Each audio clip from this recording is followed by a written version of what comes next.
Hello, everyone. So, we continue reading Lunch Money, and now we are on page 485, which is the second page of the story.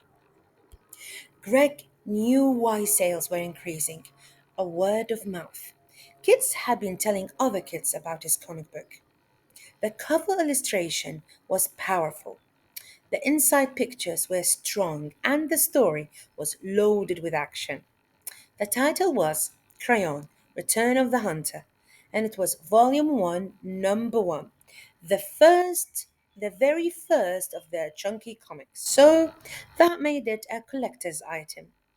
Greg sat down at his regular lunch table next to Ted Kendall.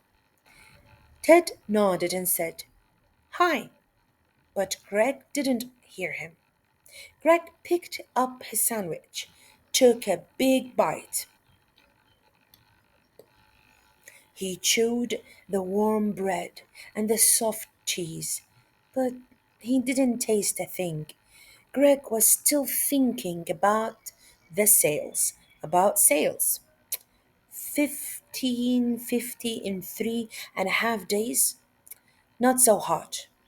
Greg had set a sales goal for the first week, $25, which meant that he had to sell 100 units. It looked like he was going to fall short. Now we're going to the next page. So now we're reading page 486, the third page of the story. The idea of making and selling comic books had hit Greg like a crack over the head from Superman himself. It made perfect sense. Candy and gum were against school rules, and tiny toys were boring and also against the rules. But how could he go wrong selling little books? School was all about books and reading. Very smart. True, reading a comic book wasn't exactly the same as reading a regular book, but still, there was a rack of comics right in the kids section at the public library downtown, and some new graphic novels too. Comic books had been part of Greg's life forever, mostly because of his dad's collection. His dad's collection filled 3 shelves in the family room, and it was worth over $10,000. My goodness.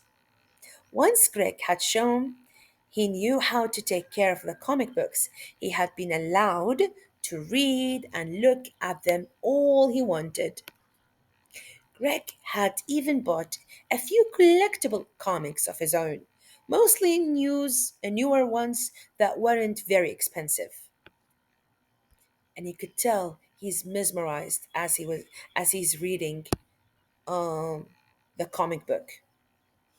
Wait, here he's even thinking about making his own comic book.